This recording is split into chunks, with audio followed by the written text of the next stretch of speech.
In any big story like the one today, it's kind of an all hands on deck situation, and I was trying to pitch in however slight a manner I could.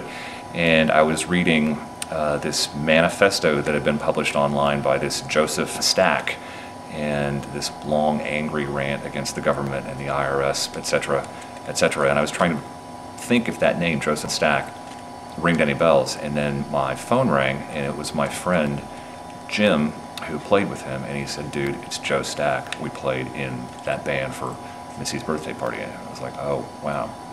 I have been to this guy's house. I've had pizza with him. I've shared a state with him."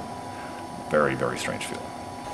But Joe was just the quintessential mild-mannered, middle American, bespectacled engineer type. He would never stand out in a crowd. I knew him in a very limited way. We got together not to share our feelings, but to learn songs to play for this one party. And so that was pretty much the extent of what we talked about. But within that context, I never heard him say anything about this decades-long problem he had had with the government. Nobody who knows him better than I did heard him say anything like that.